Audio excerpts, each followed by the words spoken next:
Okay, welcome everybody. Everybody here in Seattle and also around the country and the world. My name is Tanya Morningstar Darling and I'm so thrilled to have you guys here today.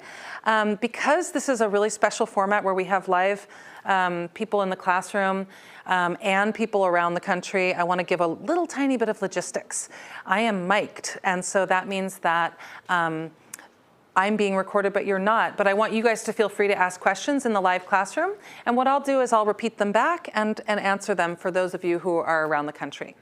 For those of you who are not here with me physically, Enzo Barbi of Decugnano de Barbi and also the vice president of the Orvieto Consorcio is in the live chat to answer your questions. So if you have questions and you're joining virtually, please type them into the YouTube chat and Enzo will do his best to answer. And if we don't have answers right away, we'll come back and answer them later. So beyond that, I welcome your questions and I'm really thrilled to have you here today. So I want to begin by sharing a little bit about my passion story here and what brought us into this room. About 15 years ago, my aunt moved to Umbria, just north of the Orvieto zone. And I fell in love with the region and started to think that I should generate some reasons to be visiting very, very often.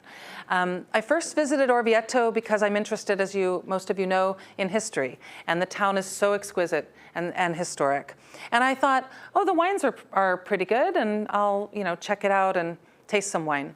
And what I discovered when I started to visit producers and taste the wines in the place, not the wines that I'd had on a glass pour at an Italian restaurant in the United States, but in the place, was extraordinary and inspiring and moved me very deeply. And I thought, how can it be that I had no idea what was really going on here and the depth of the character and quality of these wines? And so I thought, well, I better find out more, right? Can't just be these two producers that are so amazing. Something more is going on here. And so I embarked on a journey to discover and know Orvieto wines intimately. And through that journey, I engaged the Consorcio to partner with me. I visited, at the time, every estate producer that was there. Now we have several more estate producers that have come along. And that's right now less than 25. And if you think about it, Orvieto being the region or the appellation in Umbria that produces the most wine, here we still have about only 25 estate producers. And you'll understand all of that, the historical context of that and the structure of the producers and the market by the end of this class, so don't worry. But, and so I visited every producer. I tasted just every single wine that exists within the Orvieto DOC, and a lot of wines that fall out of the Orvieto DOC, which we'll also talk about today, that are created within the zone.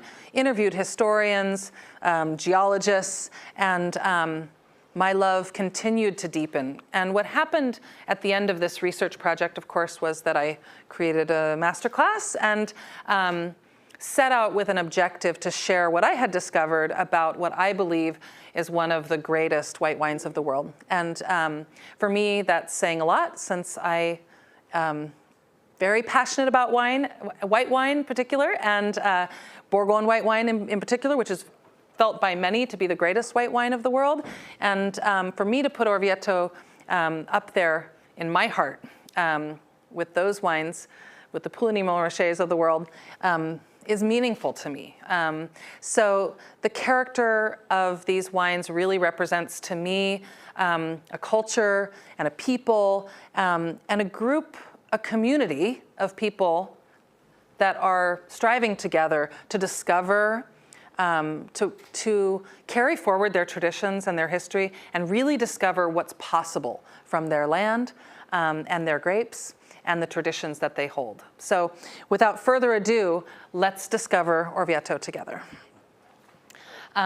So Global Education Ambassador for Orvieto Wines, that's one of my favorite titles, and the only one I'm going to put on this slide. And why it's no longer Ambassador of Orvieto Wines is because we have a project. We're creating more ambassadors around the country, which I'm really excited about. So now that makes me the Global Education Ambassador.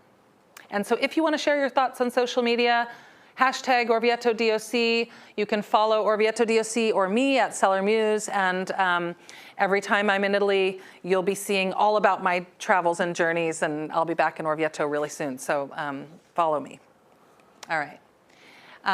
Actually, I'm going to tell you a little bit about this picture before we move on.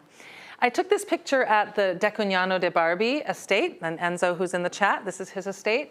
And this is a very inviting picture to me, because as you arrive at this exquisite estate, which is not really pictured entirely in this image, but there's a chapel that was built in 1212, which is just kind of almost where I'm standing, looking down the hill. And as you look down the hill, it curves around and goes kind of underneath another hill that's over here. And you come down into the forest below the vineyards. And as you're walking actually past these vineyards, the last time I was there several months ago, I picked up this chunk of clay mixed with sand with whole shells, large whole shells inside, and shared them with my students. And we were all remarking that these shells weren't even fossilized. They were laid down probably 1.5 million years ago, which we'll talk more about. So it's an enchanting vineyard. And as you come down into the forest, underneath the cliff, you see this beautiful, I think I have a picture later, but cave entrance and a fountain that was built also in 1212 by monks. We're not exactly sure what order of monks they were. It's kind of lost a little bit in the midst of time. But the cave itself has probably been there since Etruscan times, and the facade and the cave was definitely built out in the 13th century. So it's absolutely magical there, and that is where De Cugnano de Barbi produces their non-DOC sparkling wines and also ages their red wines. We'll be talking about caves and how caves play into the importance of the place and how the wines are made, and the history and the wines themselves as we go along. There are many, many, many caves in Orvieto. All right, so first of all, let's get some basics together. Where is Umbria and where is Orvieto? So Umbria is smack dab in the center of Italy, right? It is the only fully landlocked region of the 20 Italian wine regions, or 20 regions of Italy, in the lower part of the boot, in the peninsula itself. So it's right in the middle, and we'll be talking about the topography and everything else in just a moment. But within Umbria, Orvieto is in the southwestern edge of the region. And this is important, as we will later be reiterating, that Orvieto is an interregional appellation that straddles Lazio. And I'll be telling you a little bit about the history of Orvieto in regards to Umbria and Lazio as well, because there's a shared history there, which is quite interesting. So right on the edge, overlapping, most of Orvieto DOC is within Umbria, and just a little bit of the vineyards straddle into Lazio. So I want to talk about the whole place first, not just the wine, because really there's an integration culturally and with the food and the history of the place and the city itself. Umbria actually has two very ancient peoples that first made wine here, and that is the Umbri and the Etrusci, or the Etruscans, right? Pliny the Elder said that the Umbri were the most ancient people of Italy. And the Etruscans were not actually I'm going to say native people, because actually all people move around from everywhere, right? But we don't know how long the Umbri go back. The Etruscans we know came from somewhere else about 1000 BC. And both the Umbri and the Etrusci probably learned winemaking from the Phoenicians, who came from the Fertile Crescent throughout the Mediterranean and taught wine technology, winemaking and viticulture to the people of the Mediterranean. And so when the Greeks arrived in 800 BC, they met these peoples who already knew how to make wine in central Italy. And so this hilltop town, where we now see this beautiful Duomo, was created by the Etruscans. And so within Umbria, we're going to talk about all the waterways, but the Tevere River cuts through Umbria. And essentially, when the Etruscans arrived, they were in argument with the Umbri, right? And they managed to push the Umbri back to the other side of the Tevere River. And so the western part of Umbria belongs to the Etruscans in ancient history, and the Umbri were on the other side. So the story of Orvieto relates to Etruscan history. And this town was built by the Etruscans with riddled of caves underneath. Because it's on basically a biotherm with compressed ash, tuffo on the top, and Pliocene clay on the bottom. The town sits right up on top. It was a perfect kind of military defense, right? And underneath, they built this series of caves within the tuffo. So not unlike Champagne, if you're in Epernay, they say there's more caves underneath than sidewalks on top. Well, the same is true of Orvieto. And so every house has a cellar. Some of the lower cellars are a little bit younger, and the first level of cellars date all the way back to Etruscan times. And those cellars have been making wine, storing food, and attracting pigeons to roost, to eat, for millennia, right? So what is Umbria known for? It's called the green heart of Italy, and for a reason.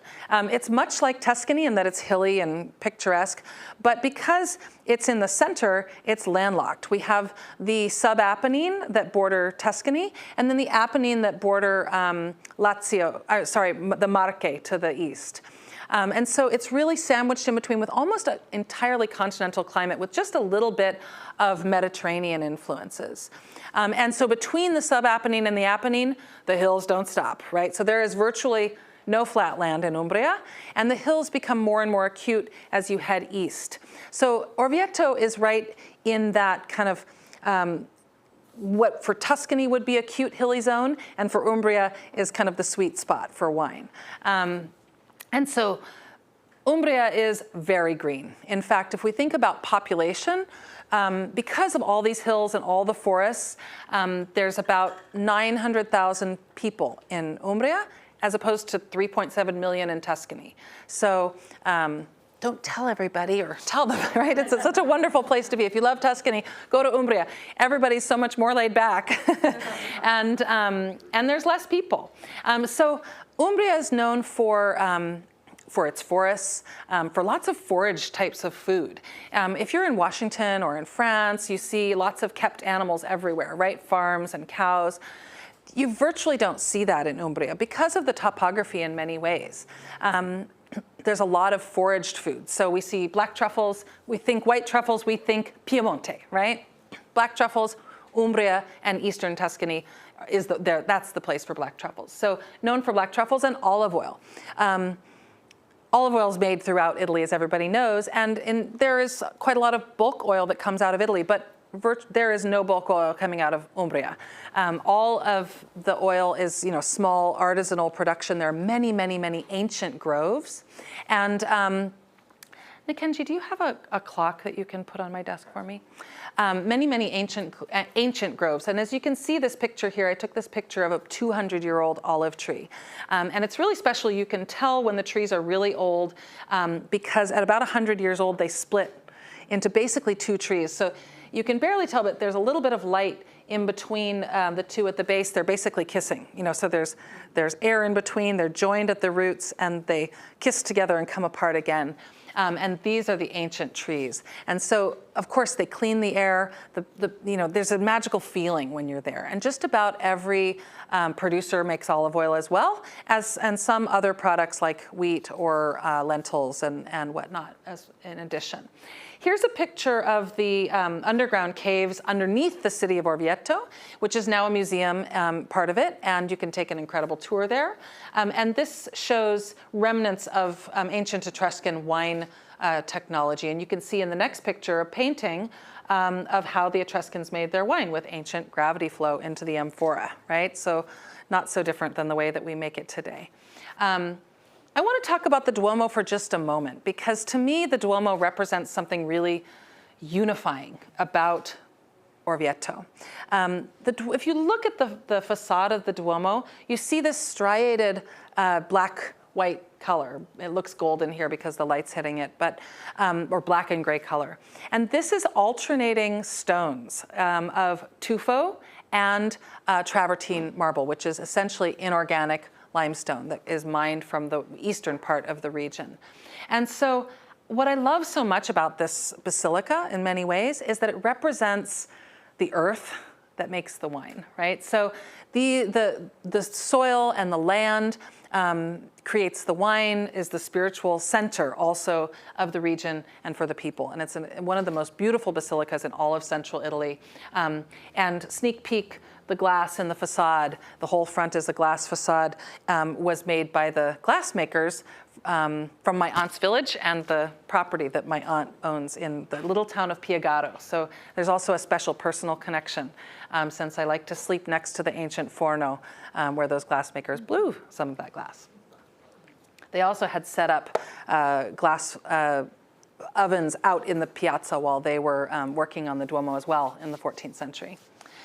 So I want to talk a little bit more about Orvieto throughout the ages. Here's a picture. I don't have a laser pointer here, but you see an Etruscan couple and some men stomping white grapes. That is actually a mosaic that doesn't come from Orvieto, but I put it there because they're stomping white grapes and it's very evocative, right?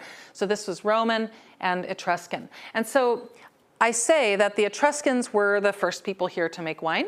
And after that, the Greeks arrived, and they were unsuccessful at pushing out the Etruscans until the Punic Wars, which ended in 146 BC, when basically, essentially, Rome rises up, the Etruscans disappear. And what Rome does is it takes into itself all of the traditions. And if you're at your table and you feel, and the people around you feel comfortable with you taking your masks off, you can. We'll also take them off when we're tasting. They took in all the traditions and continued to make the wine essentially in the same way, which is one of the powers of Rome, was that they brought technology and they incorporated culture and technology as well. Here's another picture of the underground caves, and this is one of those pigeon roosting rooms that I was talking about. And if you're under siege in a tall hilltop town like this, having the pigeons come to roost in these rooms, they would put these troughs of water out, meant that you had food. We call it squab, right? So don't be afraid to eat pigeon. We call it squab. Another kind of wild foraged. One of the, also they eat wild boar in Umbria. And I wanted to mention that the cheeses are usually sheep's milk cheeses. So sheep are kept animals, but they roam, right? And so for this reason is why we don't see a lot of the kinds of farms that we see in Washington. The landscape is just too diverse. Thank you so much. Thank you. Perfect. So here you can see the town itself and that beautiful golden face of rock. This is the tufo, and which is the main soil type of the area of Orvieto just below to the south of the town. Making Orvieto, we're going to talk about the diverse terroirs of Orvieto, but that part of Orvieto just below the town is one of the great volcanic terroirs of the world. And there are not all that many, most of them are in Italy. So another special feature about Orvieto. Continuing on past the Roman era, so during the Roman era, this was an important place. And as the church rose up in importance, Orvieto became a center for culture, especially as we move into the Renaissance period in the Middle Ages. In the 14th century, as I mentioned, the Duomo was built. And that proximity to Siena and Florence and all of that kind of wealth and power that was building in Siena and Florence and Rome, all nearby with the Vatican, made Orvieto a very interesting place for nobility and for clergy. And the Pope at the time in the 14th century made clergy in Orvieto and commissioned the building of the Duomo and spent actually quite a bit of time each year himself, many popes during that several hundred-year period, in Orvieto, which meant that the wines became very, very famous throughout all of Christendom, especially in Italy, and commanded some of the very highest prices. And I want to just kind of juxtapose to say that even in the 1930s, I saw a ledger that listed Orvieto wine as priced higher than Barbaresco wine. And this is a kind of cultural context about how economics and politics determine how well we know wines, right? Barbaresco used to be sold as Barolo until the people of Barbaresco started to band together to communicate about who they were. And once they started to do that, their wine started to gain acclaim and their prices started to increase, right? So how we communicate about wine, about ourselves, dictates how well we are known and, of course, the prices of the wine. So even in the 1930s, Orvieto was still quite a valued wine from a price perspective. So throughout the Middle Ages and the Renaissance, Orvieto was one of the most important wines. And then as we reach the late Middle Ages, Umbria falls into a space of economic kind of decline, or 300 years leading us up to now, where there was a kind of economic malaise due to kind of mismanagement by the Papal States, right, which governed this area. And so Orvieto wines, although still prominent and well-known, kind of ceased to be pressing their potential, right, if that makes sense. That the people of the region weren't necessarily questing to discover to be the best that they could be. There wasn't an economic incentive. And one of the important reasons for that is something we call mesandria. So during that period of time, the late Middle Ages, while the rest of Europe was nation building and feudalism was abolished, that didn't happen in Italy, right? Italy was still a series of multiple regions governed by outside political forces until 1861, or that right around this 10-year period right around there that we call the Risorgimento, or the unification of Italy. And so up until that time, Italy wasn't a thing, right? And so a lot of these regions kind of were not unified within themselves. And additionally, this structure, this economic structure called mesandria, which is basically feudalism, says that the nobility own the land and the peasants work the land. And in a structure like this, in the rest of Europe, you don't see quality exploration happen until feudalism is abolished as well. Because what incentive do you have to make the very best wine that you could make if you have to pay this huge tilth to either the church or the nobility, right? Those people growing the grapes and making the wine need food. They need, wine is food, right? And so this is going to shock you. Feudalism, that structure we call mesandria, wasn't abolished in Italy until the 1960s. That was the structure of land ownership and farming until the 1960s. And this is the reason that Italy, overall, I kind of think of it as the old world, new world place, right? The place with all these ancient traditions. And yet, since the 1960s, that's when contemporary Italian wine identity starts to emerge. So Italian wine is really exciting, you know, in that way, that we have all this rich history and then all this energy since the 1960s. And that's what happened in Orvieto. In the 1960s, when mesandria was abolished, we see this influx of people from all over Italy, especially from the north and neighboring places like Tuscany, where people can afford wine in Umbria, afford land in Umbria, so they went and bought land. And so in the 60s and 70s, we see most of the estates that exist now come into being. And that means that we have people from Piemonte and from Tuscany infusing, and other places, infusing their know-how, their culture, their traditions into this place when they bought properties. And also many locals as well who were able to then buy property at reasonable prices.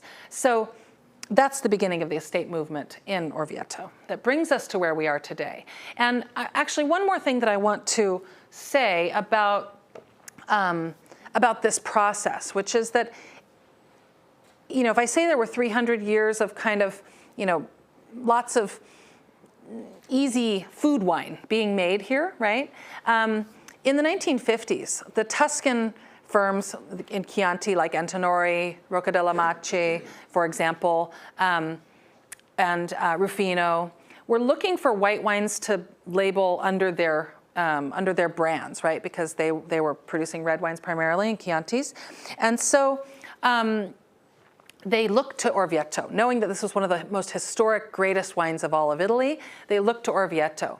And what they did was they started to buy up some of this bulk wine, essentially, that was made you know, in this easy kind of for the people style, and bottle it themselves in Tuscany at their properties. And we call these people the bottlers, right? So they buy their wine in bulk from the growers in Orvieto, and they bottle it at their own wineries in Tuscany. And we'll talk more about what that means. But that started in the 1950s. And that proliferated throughout until the 1980s and early 90s. And that's what brought us in America, because we had a huge influx of Italian immigrants during that period and proliferation of Italian restaurants across America. Orvieto became the staple at those restaurants, right, of export, and one of the most important white wine exports of Italy. And so this is how we know Orvieto. This is how Americans know Orvieto. And these wines are refreshing, they're delicious, right? But they don't represent the highest potential that an estate producer can deliver. And so from the 1970s forward, we have this small group of people seeking to explore that and bring that those very best wines possible in these terroirs into the world. And this is really important to kind of understand contextually why we're messaging differently now to share this with you. So I want to talk a little bit more just about glass because it's my family history. So my aunt bought this ancient glassworks that was established in the 9th century. And in the 13th century, a couple of the glassmakers from Murano who had colored glass technology escaped because they were basically imprisoned there and defected. And they found the glassmakers of Piegaro who already had a glassworks, and they were welcomed there. 100 years later, we have the building of the Duomo, and it is these glassmakers who were commissioned to create that facade. Additionally, you see this bottle shape here. In Tuscany, they call it a fiasco. In Umbria, usually they call it a Pulcinella after Montepulciano, which I think also had this shape of bottle. And because really until rather recent times, glass technology was poor and bottles were fragile, they were historically done with this wicker around them to secure the liquid inside. And so the very last place where where the weavers exist is also in Piegaro, in my aunt's town. And this is Silviana. She is the last master fiasco weaver in all of Italy. And there's actually one producer in Orvieto who is doing a project where he's making Palazzone, where he's making a pre-industrial revolution wine, a wine that's made as it always has been made. And he has an idea to actually engage and do these bottles, although I think it's a big project that hasn't been realized yet to put that wine Musco into these bottles. So this is Silviana, the last master. Here you can also see some ancient caves. This here on the bottom is Pier Miraval at Vitellunga, who's mostly a red wine producer, but he's also a historian. He has a historical vineyard and garden where he has plantings in the old way and in the new way right next to each other. And last time I was there, we did a dinner there in the vineyards, and we tasted the wine that was made from the vines trained up trees, and the one on Gio next to each other, and they're completely different wines. So we were able to look at the vines and taste the grapes, and it was really wonderful. So this is his Etruscan cave, and that's inside his Etruscan cave there. And this is another picture of the ancient press in underneath the village itself. And my aunt took that picture of Silviana. It's a little village. There's like less than 300 people there, so everybody knows Silviana. She sits out on her stoop and weaves the baskets. It's real. I know. It's so freaking picturesque, excuse my language on camera, but it is. It's just so beautiful. So I want to talk about this legacy of ancient times that continues through Orvieto. And so up until the end of Mezzandria, basically farming and winemaking continued as it had been since Etruscan times, essentially, with few updates of technology, right? And so we called the manner of farming agricultura promiscura, or viticultura promiscura, promiscuous viticulture. And what that means is that vines were planted up trees. This is the Etruscan style. And underneath you could have other crops that were then protected from sunburn. You could have shade for delicate things like lettuces or whatnot. And everything has a place, a symbiotic place in the land. And the actual name for the vine training up trees is called maritata, or the married vine, where the vines are married to the trees. And it was wonderful when I was interviewing some of the longer standing producers in Orvieto, because they remember this. When they purchased these properties in the 60s and 70s, this is what they bought. These are, real photographs from the 20th century, right? There are a couple producers that have examples of that. Like I said, at Vitellunga, Pier has that whole vineyard that's trained that way. And a couple of other people are experimenting with it at Fredano, which is near Lago di Corbara. They have a small section planted this way. And when you speak to these people, they talk to you about, how their vineyards were when they arrived. Another thing that was done in Orvieto was that the different grapes, and you're going to learn about that there are many, were planted in field blends. And so the idea, even though they ripen a little bit at different times, is that when they're co-fermented, that the magic all comes together, this integration. And the little bit underripe or overripe grapes give this quality spice package, if you will, and character to the wine. So some producers actually have some wines that are also still done in that way, although today mostly separate fermentations and harvest is the norm in kind of contemporary viticulture and winemaking. So here you can see a Roman mosaic of harvesting the grapes, trained up trees as well, and then a figure kind of with a more technical showing of it. There are many ways that you can tether the vines to the trees. So let's get into where we are again and start talking about terroir, because that's actually what we're doing here today. We have a special tasting setup for you that is not based on producer, it's based on terroir.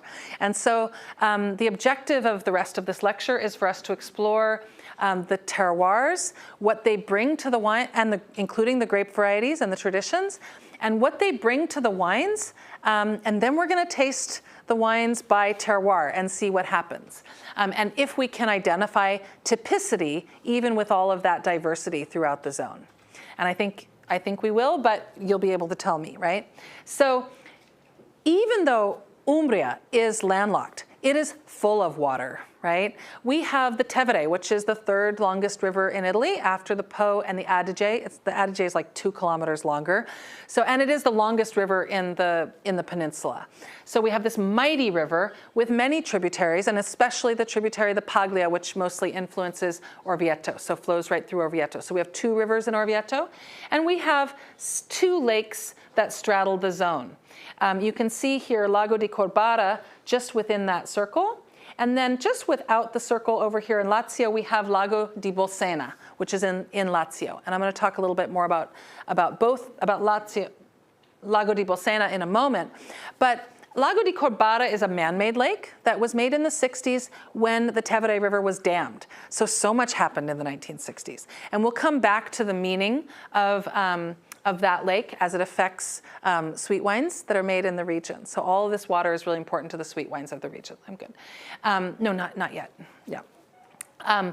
So also here we're in the Subapennine, as I mentioned, and then in the brown over there on the edge with Marche, we see the Apennine. So all hills in between, water and hills.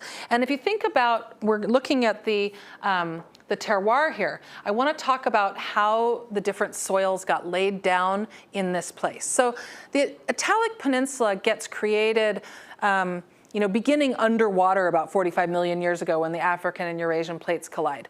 The land itself doesn't begin to emerge until 20 million years ago, and more earnestly between 15 and 5 million years ago, we actually end up with Italy as we know it today. But underneath the water, we've got volcanoes erupting and land being formed until it finally gets pushed up. So Italy has a really dynamic set of soils, right, from metamorphic, marine sedimentary, and volcanic. We won't talk about all of those just as it applies to Orvieto today, but about 5 million years ago, we end up with all of Italy kind of being risen above the water. But this area of Umbria was left with a giant lake or an inland sea called Taburino. And during this period of the Pliocene, between 5 million and 1.5 million years ago, underneath that water that covered most of Umbria, we were laying down these clays. So we can call them marine sedimentary soils that were done in this lake, or Pliocene clay. So we have Pliocene clay, we have other sedimentary soils, we have sand, Pliocene clay, alluvial soils around the river, and then we have a series of volcanic soils throughout this western part of Umbria, and in Orvieto in particular, that were first laid down by an enormous eruption about 100,000 years ago. That created the bottom layer of the hill of Orvieto. And then in 104 BC, there was an eruption of the volcano Volsini in Lazio. And what it left behind, that enormous eruption, that both of those eruptions threw pyroclastic ejected ash and glass and other debris all the way over into what is now Umbria. And so what it left behind was a lake or a crater that became Lago di Bolsena, which is just on the outside of the Orvieto zone in Lazio. So it's a really dynamic place. And as erosion happens, we end up with, a mosaic, if you will, of these Pliocene clays, alluvial soils, sand, and volcanic. That's really quite exciting. And this is a picture looking down at Lago di Corbara, if I can get back to it, from Barberani Estate through the forest. And you can really see how deeply forested this area is, how beautiful it is. So we've got forests, we have vineyards, we have olive groves.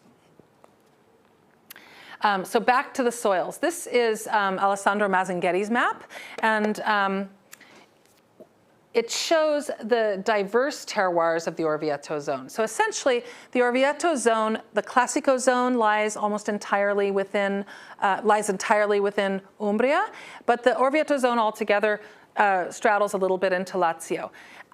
To be totally honest, the Classico zone is almost the entire zone, right? So only a few producers are excluded from the Classico area or the historic area of Orvieto.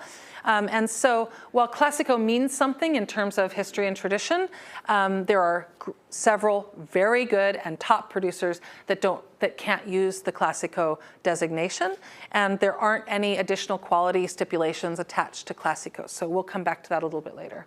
And so as you can see, the sedimentary clay soils are mostly in the north part, and that pink is the volcanic.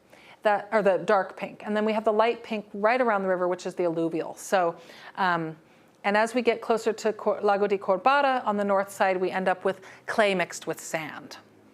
So there's a lot of patchwork. And just below the town also, there's a lot of spots where we've got a little bit of everything.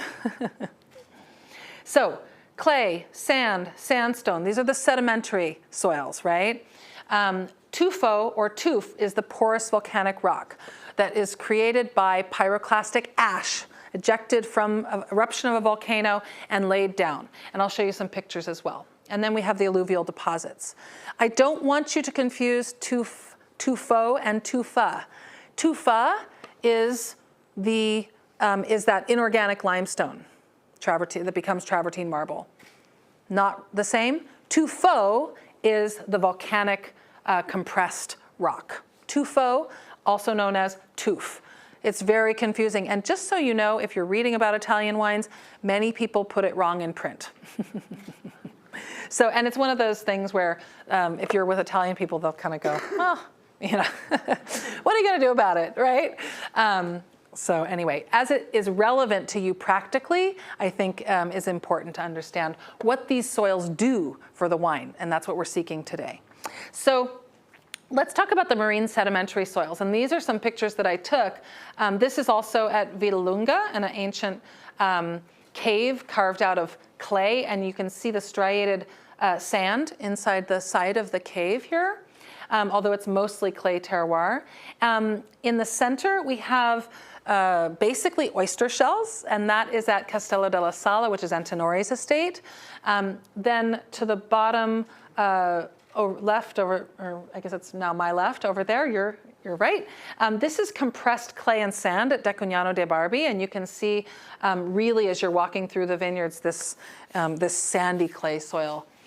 Up above is the ancestor of a starfish, and this is at Argile, which is in clay terroirs. And so when you look at this sedimentary set of soils and you think great wines of the world, I mean, for me, all of you know how much I love Chablis. You can start to get this idea that there's some similar kinds of things at play. If you think about the great wines of the world and where they come from and the soils that craft them, right? We have ancient fossils and marine sedimentary soils here in this terroir. So ancient ancestors of oysters and starfish, right? Which is the same that we find in Chablis and Lower Champagne. Although these are much, much, much younger. And in fact, when you pull them out, as I said, they're not fossilized. They're actually just shells. Not entirely fossilized. Some of them are, but not all of them. So tufo and tuf. Remember, we've got this multi-layering of volcanic ash from eruptions in Lazio 100,000 years ago, and then again 2,000 years ago. And so this is the side looking up at the town, and you can see that beautiful golden tuf. This is pumice. So pumice also was ejected, and pumice is more porous. So the tufo is this compressed ash. The pumice has more air in it, and sometimes little flecks of glass and other larger pieces. And I think it's pazzolino, which is the mortar that they used in between the pumice stones, you can see, which is also actually made from ash, so from pulverized tufo.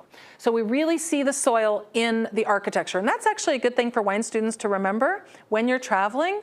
Look at the buildings to understand something about the terroir and about the wines. You can look at the buildings.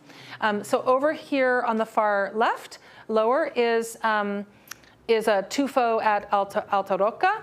And then on the left above, this is a cave at Le Velette, and this is one of these actually tufo caves that you can see these, little trowel marks, essentially. This is an Etruscan cave. So Etruscans made those trowel marks between 2,000 and 3,000 years ago, right? And Corrado is aging red wine in that cave. I call that cave the cave of the 5 perfumes, because as you descend down lower, the molds in the cave, which are clean molds, penicillin type molds, have different humidities, and they give off these different subtle aromas as you descend into the cave. So I call it the cave of the 5 perfumes. It's absolutely enchanting and beautiful. So we have clay caves, we have clay sandy caves, and we also have tufo caves. And so from ancient times, people have been making wine in these caves. And this affects the style of the wine that's made. In fact, effervescence is, there's no sparkling wine permitted in the DOC of Orvieto right now, but sparkling wine is made throughout the region in small artisanal batches. And that usually gets labeled as just vino spumante d'Italia, right? Italian sparkling wine. But the bubble, a little bit of bubble or spritz is a historic tradition in Orvieto, or a natural occurrence. If you think about Champagne and you think about a continental climate where it cools down in the fall and wine is made in caves, right?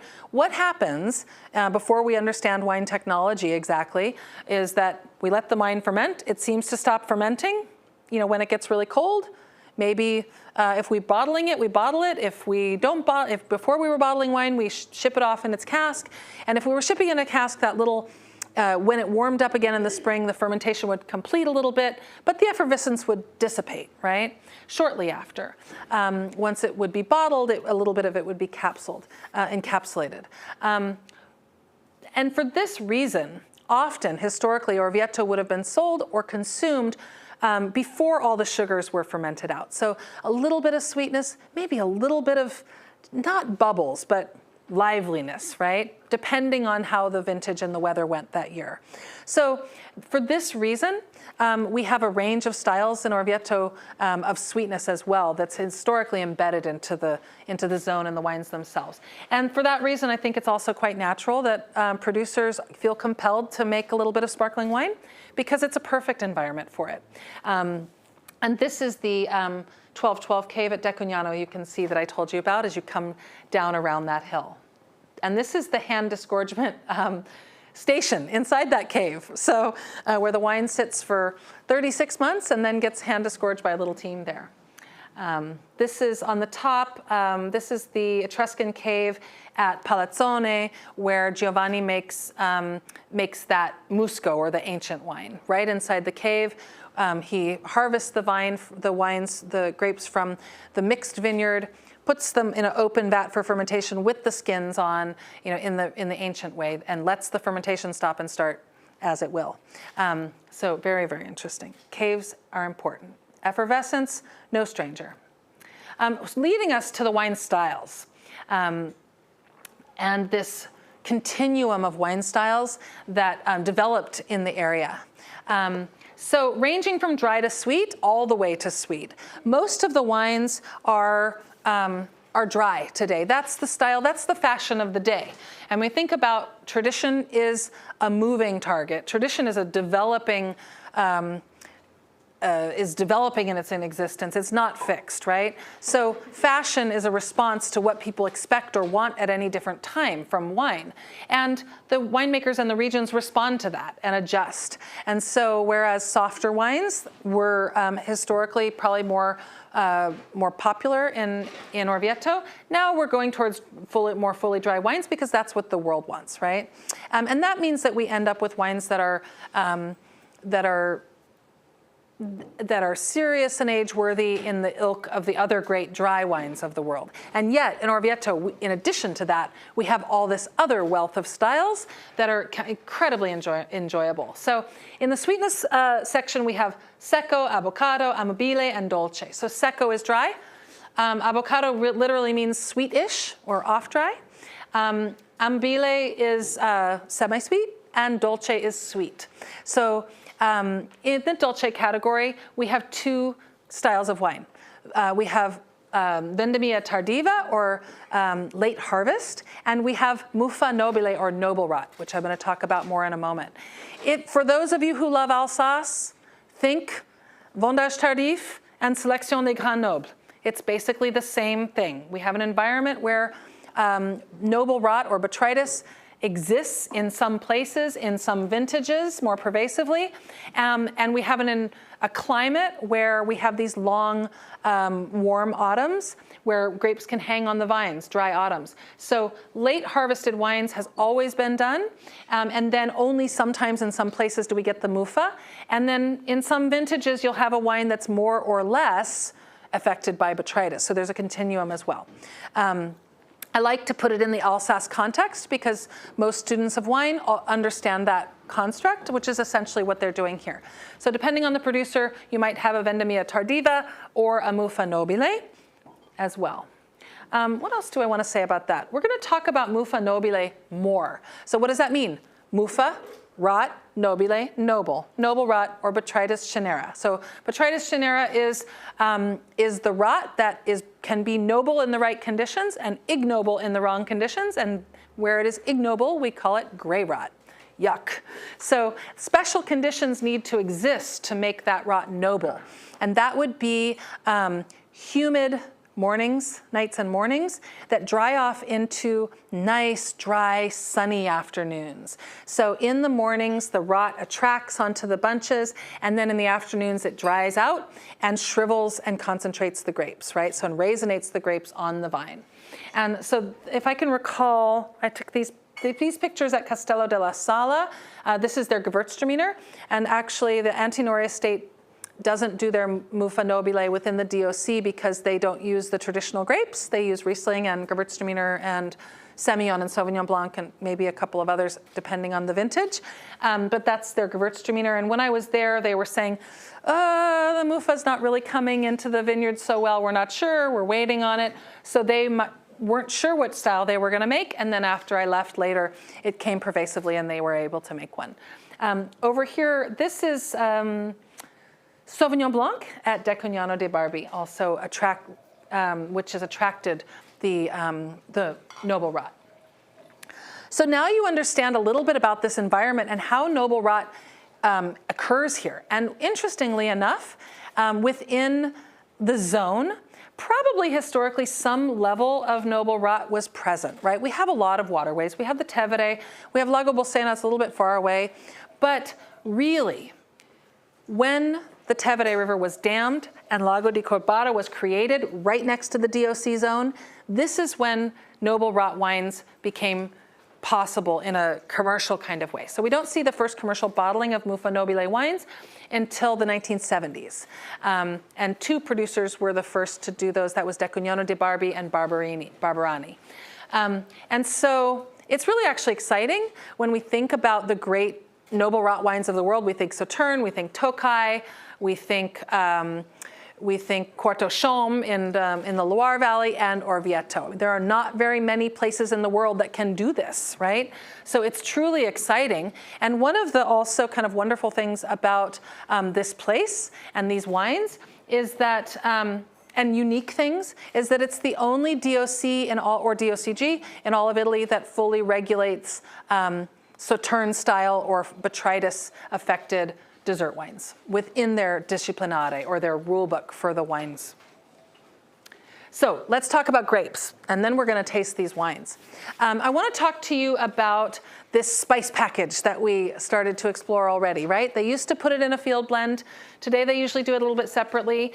Orvieto, we've discussed this diverse set of terroirs. And as you can imagine, we're going to discuss more as we taste. Each one of those soils lends something different to the growing of the vines, right?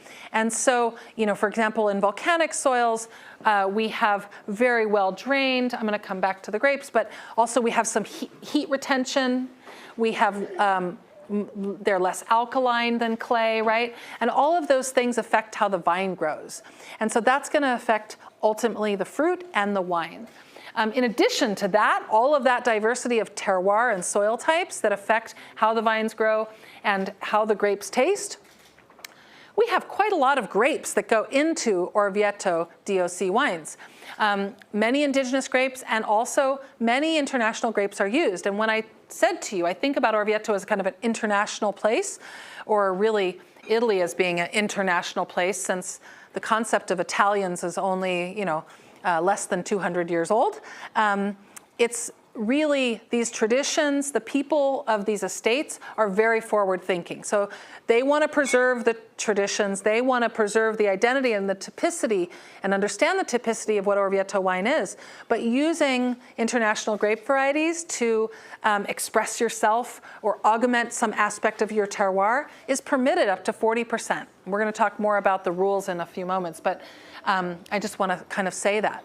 So first we're going to go through the indigenous and local grape varieties that get used, the primary being Grechetto di Orvieto and Grechetto di Todi, and Procanico. And I'm going to elucidate you about those three grapes momentarily.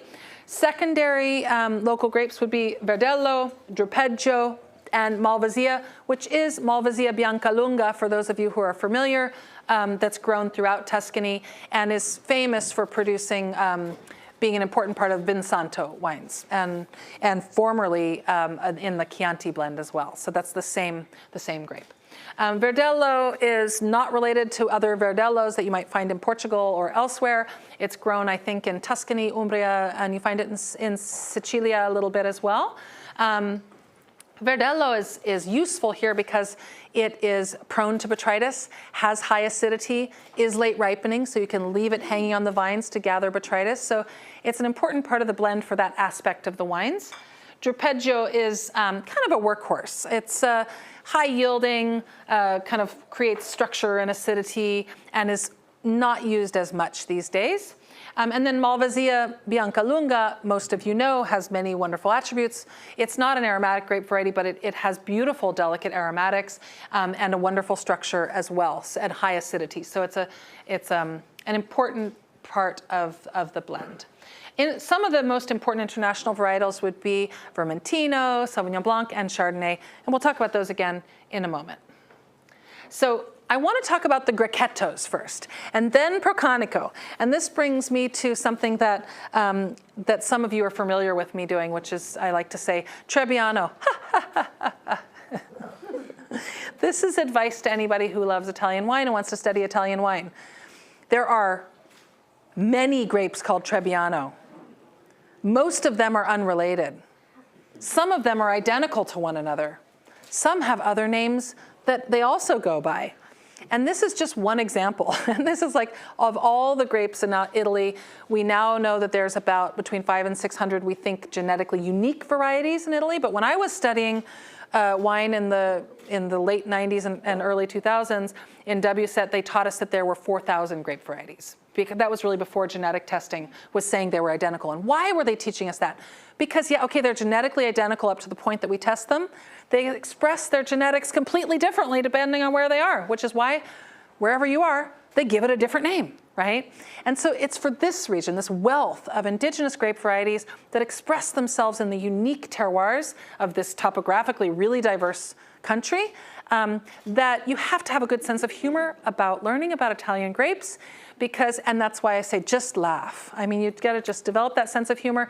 If you can engage with it, have fun with it, make games about it, enjoy it, right? That is what Italian wine is here for us to do enjoy. And it is really complex, the rules, the traditions, but it's still there for us to enjoy, and it is food. So don't forget that, okay? So Grechetto di Orvieto and Grechetto di Todi, two different grape varieties. They're related, but they're registered in the Italian registry as the same. And within the Disciplinare, or the rule book of Orvieto, they're treated as one. So you can pick one or the other, whatever. But Grechetto di Orvieto is indigenous to the zone and is the traditional Grechetto to be used in Orvieto. Although in more recent decades, Grechetto di Todi has been used a little bit more. It's more suitable for botrytis than Grechetto di Orvieto, which you can see has these nice loose bunches. So it doesn't attract botrytis as much. It does have mildew-resistant skins, these nice loose bunches, and we get, so I say crisp acidity, delicate aromas, white flowers, chamomile, lime. It's super refreshing, but also the skins are rather thick, so it can create a kind of textural wine, depending on if you leave any skin contact. And also a wine that has a moderate amount of extract as well, dry extract, which means that we have a wine that's delicate and yet textural, which is really wonderful. So the clone is G109, and that differentiates Grechetto di Orvieto from Grechetto di Todi, which we're going to meet now.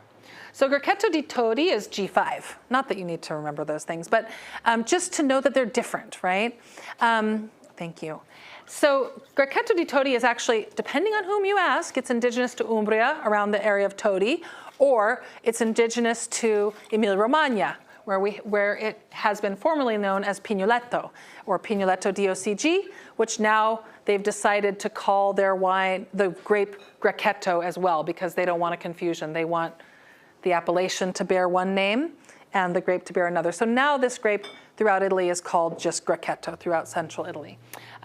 So we don't know where it's from, either Todi or Emilia-Romagna. I'm sure they would argue about it, but it isn't indigenous to Orvieto. So it's been brought there, and I think primarily for, as you can see, these nice tight bunches, for its propensity to attract botrytis, but also it tends to be even more textural and richer and fuller than Grechetto di Orvieto, which in contemporary fashion is desirable. So we see more plantings of it, but the traditional one is Grechetto di Orvieto. So it's a parent of Grechetto di Orvieto, and both this is a very, very ancient grape variety. And you can see Pignoletto, the little pine cone, it looks just like a little pine cone, right? So Procanico. Procanico is genetically identical to Trebbiano di Toscana. And I'm putting little air quotes here because they do not behave the same. Trebbiano di Toscana is kind of maligned globally for creating ubiquitous type wines, right? In France, they call it Uni Blanc. The Dutch probably brought it from Italy to France to plant around cognac, right? To make distillate. But in this area, there is an ancient biotype of this grape variety and called Procanico. And so up in the 1950s, a lot of the biotype of Trebbiano Toscana that's super high yielding and makes that kind of ubiquitous wine was highly planted, right? And over the last couple decades, we see Procanico, or the more ancient biotype, being favored in the vineyards, which means more complex wines, more nuanced wines, and enhanced kind of typicity and relationship to the place and the ancient and local grape varieties. So for this reason, I choose, even though it's more complicated, I like to call the grapes by their local names, because it aligns ourselves with their real identity. This idea of genetic identical, right, is irrelevant, because how the grape expresses its genetics based on the environment it's in is what matters, right? So I'm going to invite you to call this grape Procanico and not Trebbiano, even though the Disciplinare calls it Trebbiano. So high acidity, extremely site sensitive, which means that it tells the story of these different terroirs very well. And so citrus, floral, pear, stone fruit, almond, salinity, depending on where it's grown. So we might have in the alluvial soils more citrusy and refreshing. In the clay soils, more pear, tree fruit. In the volcanic soils, more stone fruit. And we might find almond probably in the marine sedimentary soils. So these are different expressions that come about in this very nuanced kind of way. And I think you'll discover that Orvieto is a very nuanced wine that requires some delicateness in order for all those nuances to sing and play, right? So auxiliary grape varieties, Vermentino, Chardonnay, and Sauvignon Blanc being the main ones. So Vermentino is known by many names too. It's one of those fun, you could say Vermentino, ha ha ha. In Provence, they call it roll. In Liguria, they call it pigato. In Piemonte, where we think it actually probably is indigenous to, they call it favorita, right? So Vermentino is typically a grape of the Mediterranean. It's planted in Corsica, at Sardinia, where it's the main white grape variety. And so it's said that it loves the sea, but it does really well in Umbria. And the people of Orvieto, when they've talked to me about it, have said that Vermentino remembers the sea that was there, right? So Vermentino tends to get planted in the sedimentary soils and terroirs of Orvieto, where it remembers the sea through the shells. Maybe that's a romantic notion, but Vermentino in Orvieto and in Umbria in general can be really, really good. So some of the producers will actually make a Vermentino bottling, and that'll fall outside the DOC. It would be Umbria IGT, and those are also wonderful. Chardonnay, which is of course native to Bourgogne, my beloved, does really well, again, on these sedimentary soils, as we saw before, this kind of soils that are reminiscent of Chablis and the Aube, right? So Chardonnay is wonderful. And so the producers on those more clay and clay sandy soils often use a little bit of Chardonnay. Sauvignon Blanc, native to southwest France. It's an aromatic grape variety. It's prone to botrytis, so it's often used for the Muffa Nobile bottlings in particular. And actually it gets planted across all terroirs. It does well in all terroirs. There are other international grape varieties that get used. It's at the discretion of the producer, and the permission of that 40% is really quite broad. And so when I think about this, actually, we'll go back. I know it's kind of gratuitous, but I'll explain to you why I put a picture of myself there. When you think about all these grape varieties, right? You think, okay, we have 4 terroirs. We have 3 main grape varieties, three or 4 additional traditional ones. Then we have, a bunch of international ones that are permitted. How do we find typicity here, right? So we're going to explore that a little bit as we go through, and I think that we will discover some unifying elements in these wines, even with all of this diversity. And I think that in addition to the room for play and personal expression through this kind of more open DOC is something that's really interesting in Orvieto. So red grapes are also planted here. This is me with Riccardo Cottarella the first day that I interviewed him.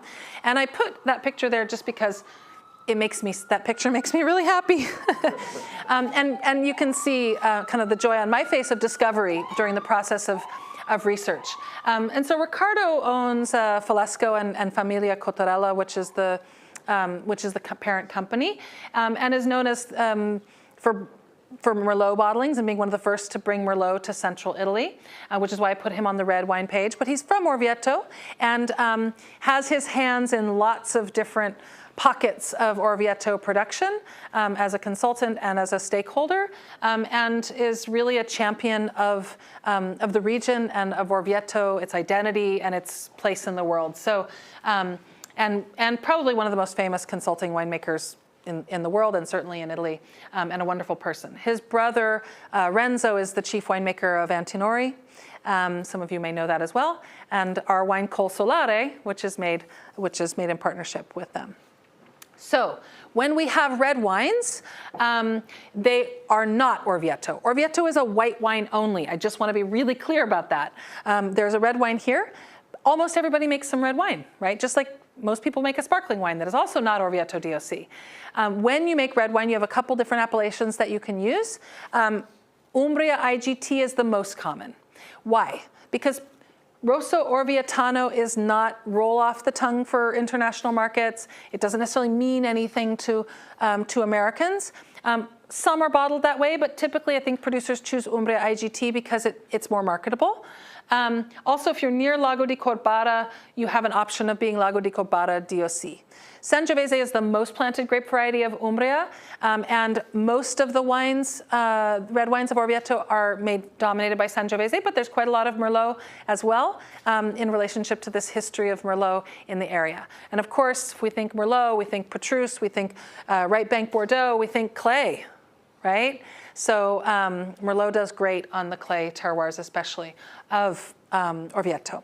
So reds, we'll have a red today as well. Not Orvieto DOC. No red wine is Orvieto DOC. I just want to repeat that. No sparkling wine is Orvieto DOC, right? Orvieto is a white still wine, and yet there's a diversity produced in the zone. So here we have a blown up map of the zone, and you can see the Orvieto Classico in the hash marks, and that would be all within Umbria, and then you see the zone extends into Lazio, and you see Lago di Bolsena on the other side there. Actually, Orvieto was historically part of Lazio, and during the unification of Italy in the 1860s, they wanted to join right away. Orvieto wanted to be one of the first joiners of the Kingdom of Italy, and Lazio didn't join until I think 1871 or something like that, or 1870, somewhere around there.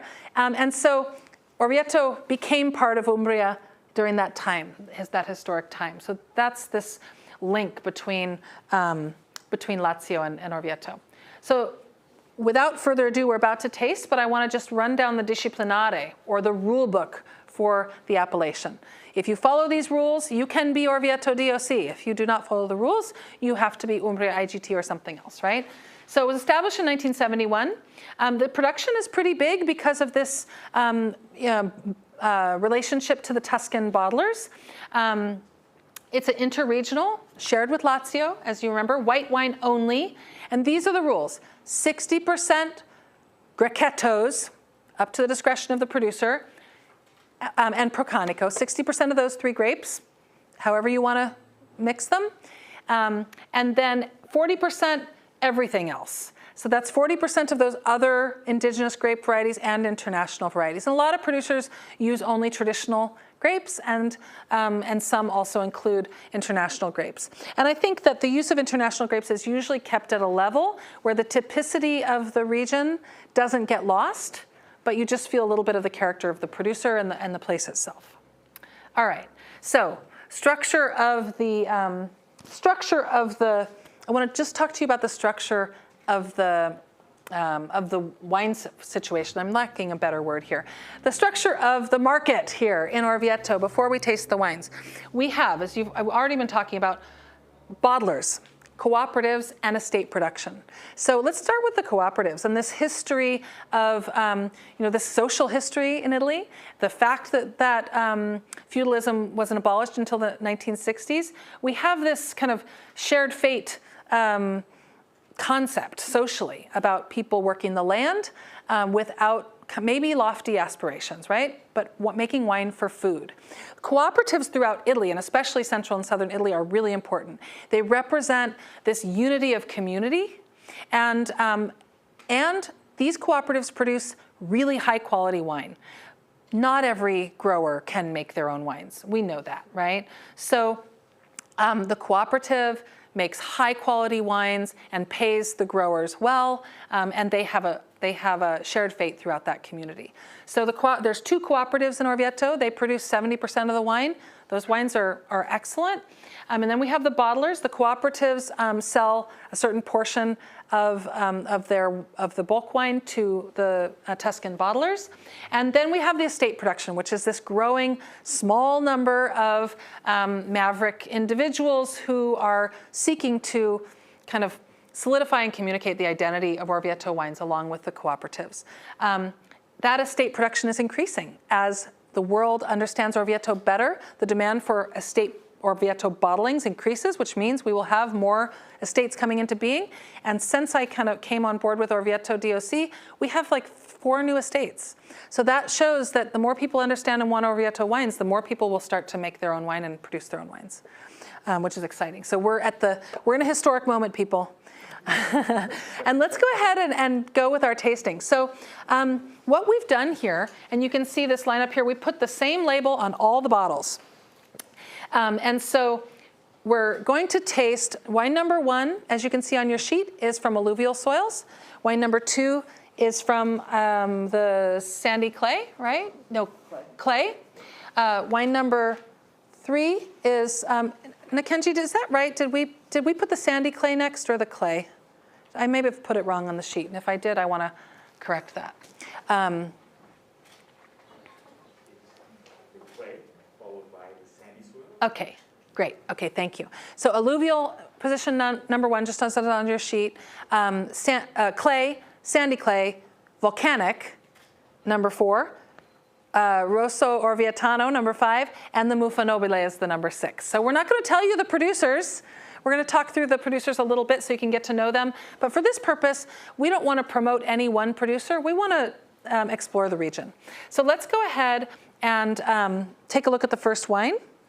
And I want to hear from you what it is that you smell and taste. All of the wines are going to be a pale lemon if you're doing WSET or, or whatever else. They're all the same color. There's not much variance there. So you can kind of dive right into sniffing. I mentioned already, and while you're sniffing the wines, I'm going to say this, oak is almost not used. I mean, there's a couple of rare examples where some of the producers treat maybe a portion of the wine that's done with an international variety with a little bit of oak, but I can only think of a couple examples of that. Typically, these wines are done in neutral vessels, and the idea is to preserve the freshness and this expression of the terroir through the grapes, right? So what do you smell? Grassy, that's exactly what I was looking for. Yes, wonderful. And I ended up doing an exploratory experimental tasting that was with Ricardo Cottarella and a couple of other people where they planted the Procanico on each one of the soils and treated them exactly the same and made the same wine from all of them. And we were really able to see some of these things that get expressed, and grassy was one of the things that I really felt came across in the alluvial soils, and so I love that you came right out and said that, Tori. So what else? It's very citrusy. It's very floral. I get a lot of chamomile and jasmine. Chamomile, jasmine, this kind of herbal floral, citrusy, grassy, and it's delicate, but it's very inviting, right?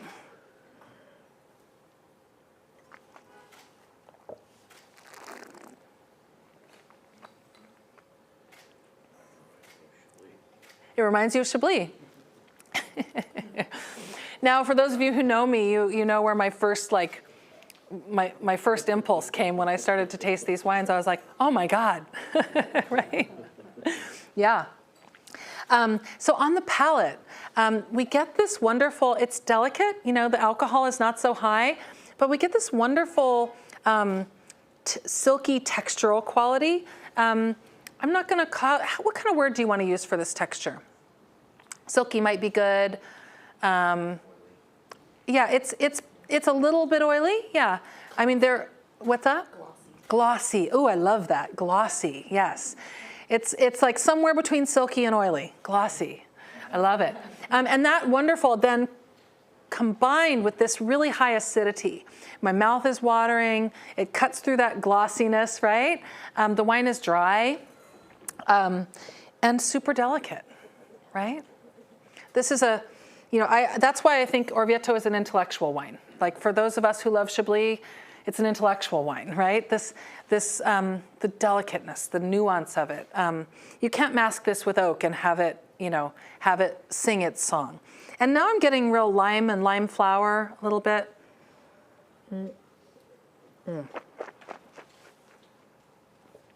Wonderful. So this is the alluvial expression, which is really, right around the river, which for many people would say that we get the highest yields here. So we might find a lot of cooperative production from alluvial soils, although a lot of the cooperative production comes from all terroirs. and a lot of the fruit that goes into the Tuscan bottlers would be from alluvial. And so this might be, theoretically, because I don't know what the wines are either. That was part of the stipulation. And why they all agreed to do this was that they didn't want me to be able to promote anything. But from alluvial soils, this might be that perfect expression of Orvieto that we already know, right? That we think refreshing, delicious, bright, and delicate. So let's move on to the next wine. This is the clay terroirs. So we've got richer soils, thicker soils, but with less nutrients and a little less drainage than the next wines. And it's the same color, but it smells really different, does it not? Yeah. Tell me what you smell. Peach, yes, peach. Overripe pear, where you cut it and the juice runs down your hand, right? Like a, not toasted almonds, but like a fresh almond or a blanched almond, a white almond. It is floral. And much more intense than the last wine, right? Much more intense. Other descriptors, guys?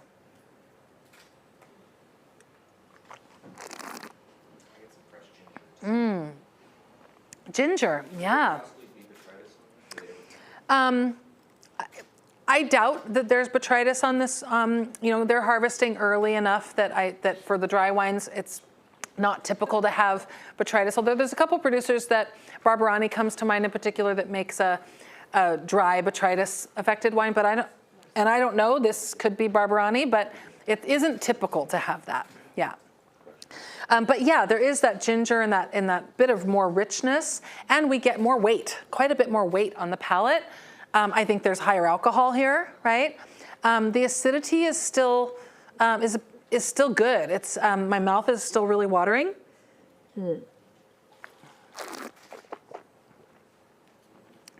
I hate to make the Chablis analogy over and over, but this might be like the Grand Cru Chablis that has more ripeness, But actually, it's funny because my brain doesn't say acidity so much, but now I'm talking and I'm having trouble keeping in my, my juiciness here, So my mouth is really watering, and that acidity is really well balanced with this sense of kind of viscosity that this wine gives. So this richness, this little more fat to this wine from the clay terroirs.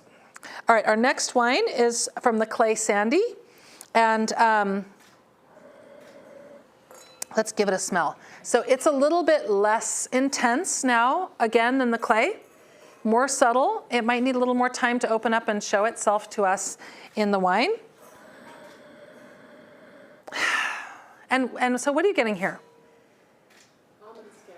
Almond skin. I'm getting like some tropical pineapple. Underripe banana. So we have some tropical aromas, some almondy.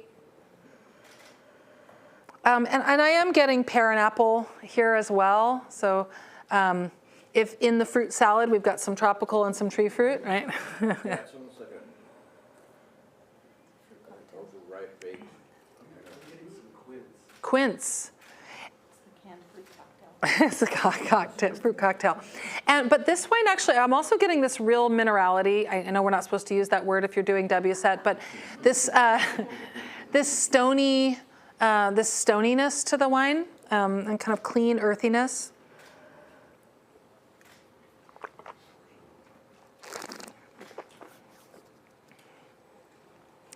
And the texture is again really different, right? We could have tasted in that other order, I think, would have been great, which is why at the last minute my brain wondered if I'd done it wrong. Because here we've got, it's really much more refreshing on the palate, whereas the last wine from the clay was heavier and richer. This wine, it has a lot of lift to it and brightness, and I'm getting more lime and citrus on the finish here. I think that the Gracchetto is coming forward on the finish, that limey, citrusy, floral. It becomes much kind of brighter and more delicate on the palate. What do you think? You don't agree?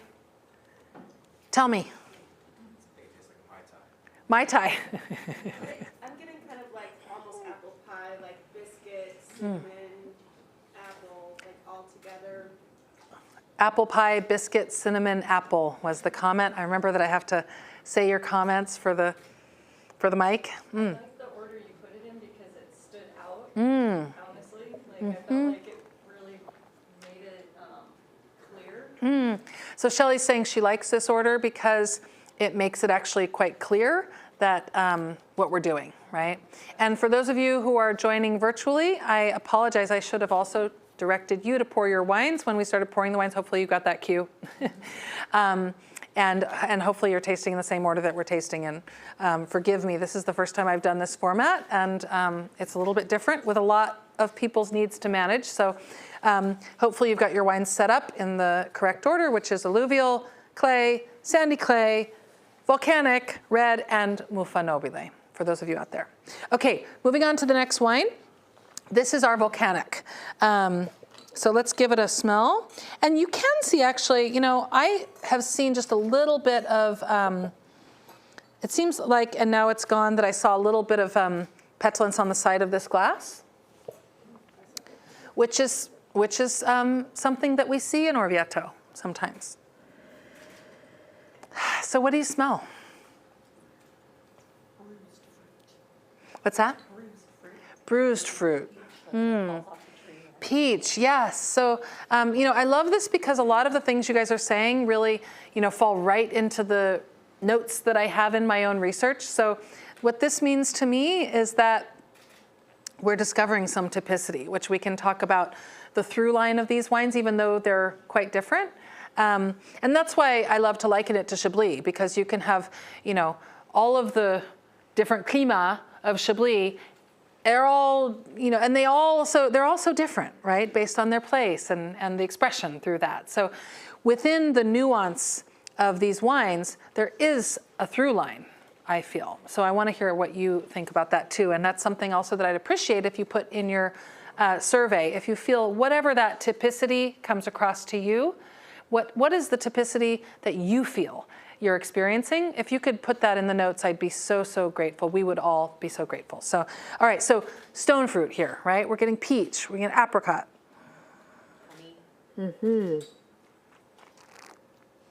Honey, yes, especially on the palate.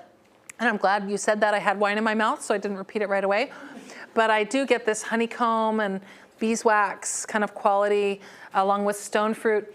Now, the acidity is a little lower here. And that makes sense because we have a heat retentive soil that's not alkaline, but there's a salinity to this wine that creates that counterbalance even with a little bit less acidity. I don't understand where that comes from, but I think for those of us who taste volcanic wines with earnestness, their salinity is something that comes through, and I don't know anybody that does know where it comes from exactly. So if you know someone that knows, email me or call me. I want to know. But yeah, so there's this salinity that counterbalances this greater sense of richness in the wine with the fruit character.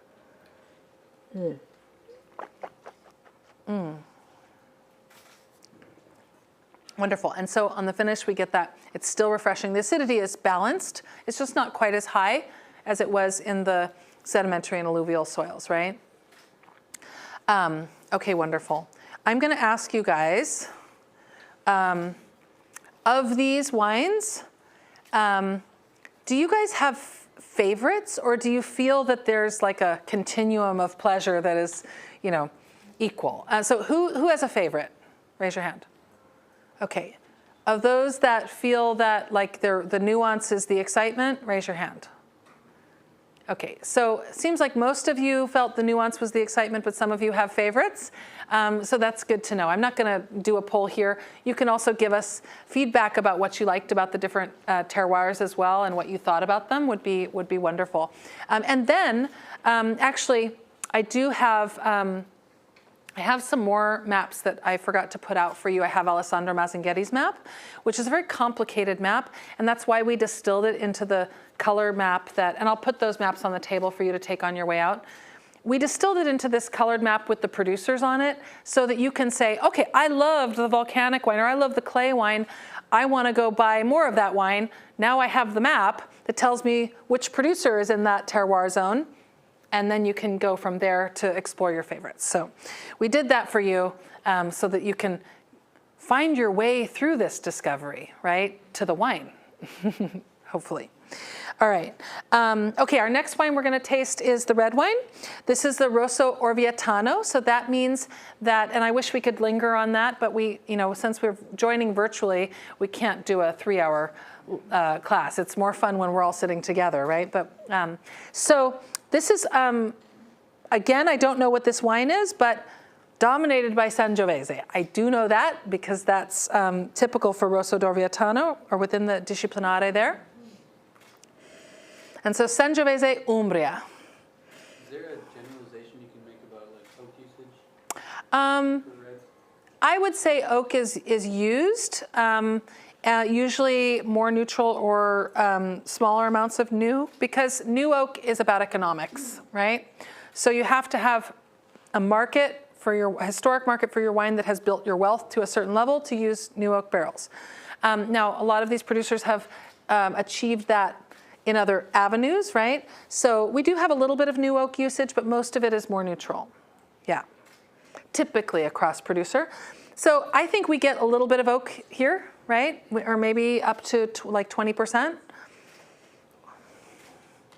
But it's well integrated with the Sangiovese. We have cherries, we have that savory quality that's so typical.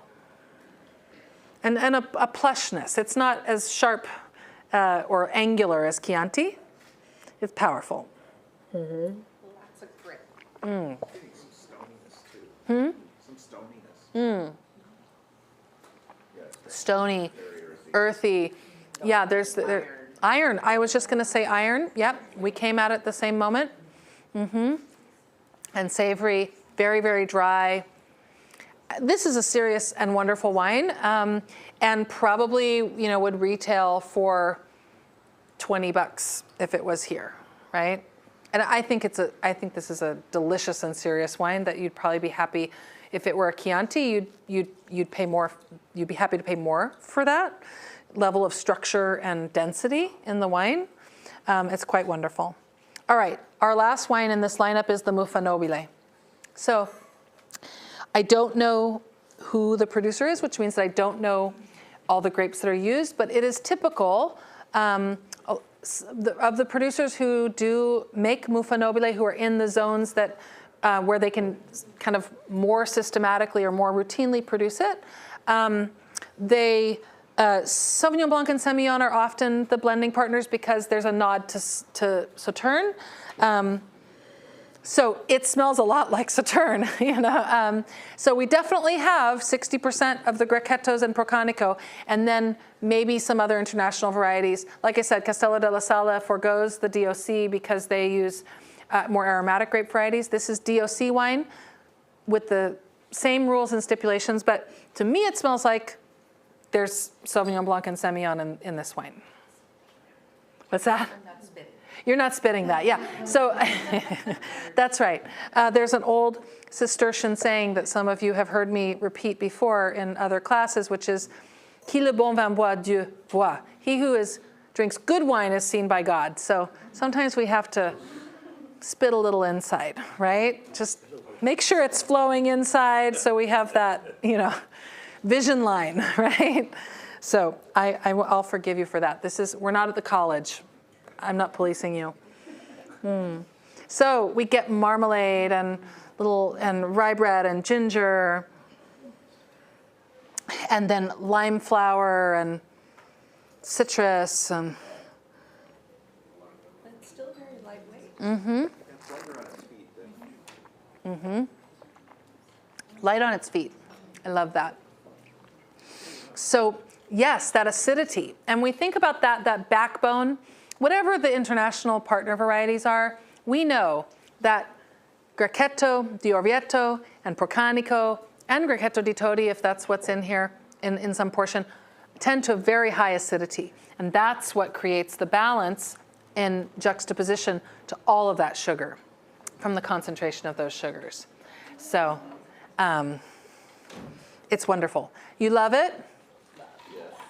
And now you know that Orvieto is one of the great terroirs of the world for botrytis-affected wines, right? So we can demand that some of those come into our market because they come in so rarely. And if you want them, if you know they exist, if you're an importer, or if you're a consumer, if you're a retailer, we can bring that. We can make it happen. We shape our markets. I mean, I moved to Seattle in 2003 from New York, and I just recall for some reason there was no Jura wine in our market at that time. The more we learned about Jura wine, now there's a lot of Jura wine in our market, for example, right? Because we wanted it, we asked for it, we brought it here. You know, whatever level you were in the industry, we matter, from the consumer all the way to the importer and the distributor. So we can make this happen. And the value of these wines, when you compare them to Bonnezo or Quarto Chaume or Sauterne or Tokai, is extreme. You know, so, all right. So we're all in our happy zone, and it is past 11:30. But I'm going to just go for 2 minutes and show you a couple of slides before the local people convene for a little snack. I want to just show you some of the producers. And I'm going to do this in just a couple of minutes, and I won't be able to talk to you in depth about these producers today. We can do that in another session. But I want you to see their names.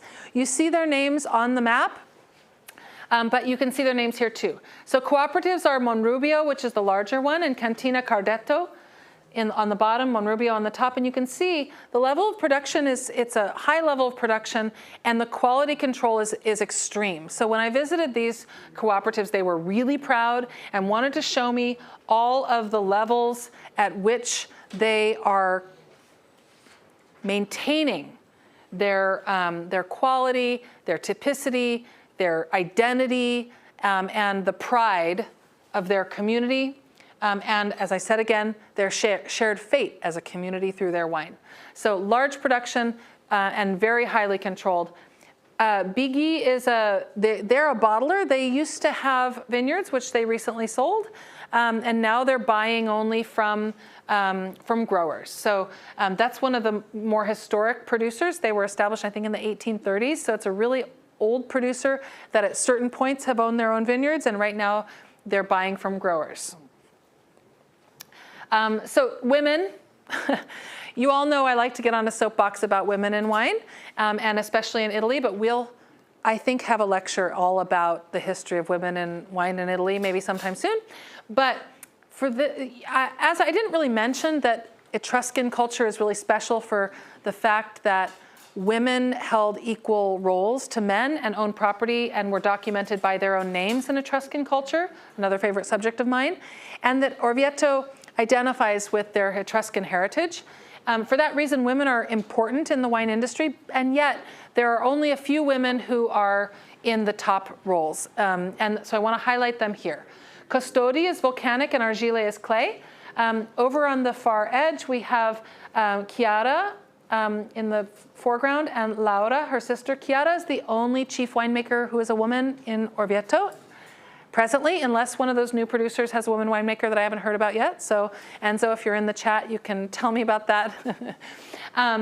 And their sister's running their family estate, and that's the view. It's not a great picture, but I took it from the terrace of their winery, of the town itself. This is Giulia. She runs Argile, which was purchased by her grandparents, and these are in clay terroirs.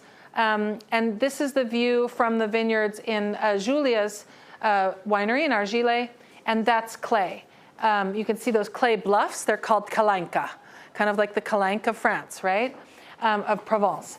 And another thing I want to say about Argile is that they are imported into Washington. I think they're with Winebow. So you can email me if you want to remember that, but Argile is definitely in Washington. They're either with Weinbau or Cavatappi. I'm not exactly sure. I should have refreshed my memory there. Volcanic terroirs. Le Velette. Here's Corrado in the Cave of the Five Perfumes. And you can see the mold growing on the red wine barrels, that clean mold. And look how happy he is. He's really proud of his cave. This is a view of the winery operations at Le Velette, overlooking the town. If you were to look out, you'd see the town there. And all of that is happening al fresco, right? And then we've got the caves. He's got the Etruscan cave, and then he has an 18th century cave also underneath the winery where treasures are kept. And I'd love to talk to you more about those too at another time. Cantina Alta Rocca is here, and you can see that volcanic biotherm behind. I'm trying to remember, I actually wrote down, Emiliano is the winemaker here. And I'm actually in that picture too, but I cut myself off so that you could see La Roca, which is this volcanic rock behind. But they have mixed terroirs. So the mixed terroirs of clay and volcanic due to erosion in that area. And then Santa Croce is a brand new winery, also volcanic, closer to Lago di Bolsena. More clay. Castello della Sala, you can see, was purchased by Antinori up in the far corner in the 1930s. And this tower dates back to the 15th century, and the estate and the castle to the 13th century.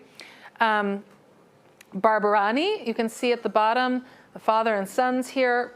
And that view again, looking down from the estate to Lago di Corbara, which is so beautiful. And they have, if you visit Orvieto, they have a enoteca and a tasting room right on the piazza in front of the Duomo. So you can go visit them there. Lapone is another brand new producer that I have not visited because they are a new estate producer. They're also on mixed soils with quite a high elevation. So I really look forward to tasting those wines and finding out what I think they will dazzle me. Yes. Decugnano de Barbi that I've shown some pictures here, and Enzo, who's in the chat, that's him over there if you've been chatting with him, with his father Claudia, God rest his soul, he passed recently, who established the estate in the late 1960s and produced the first sparkling wine in Orvieto and Muffa Nobile as well. Down here we have Fredano, and this is right near Decugnano de Barbi. This is the estate where they still have some of the mixed vineyards and the Maritata, and really it's actually two families that run the estate together, which is a beautiful partnership. And Castello di Corbara, you can see descending the vineyards down to Lago di Corbara. Mixed volcanic and clay, we have Familia Cottarella and the three sisters of the family, and Riccardo here. So that would be Falesco, some of you know, mostly for red wines, but they produce a lot of wines. Mostly their Umbria IGT makes it into our market. Yes?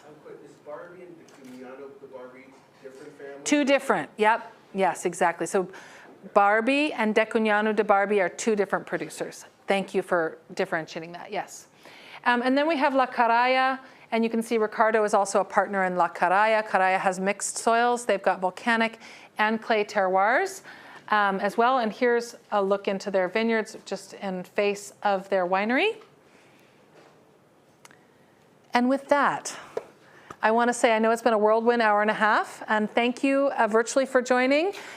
Please email me with questions if you have them, tanya@cellarmuse.com. And I'm happy to send you PDFs of the maps as well, which I wish I had done in advance.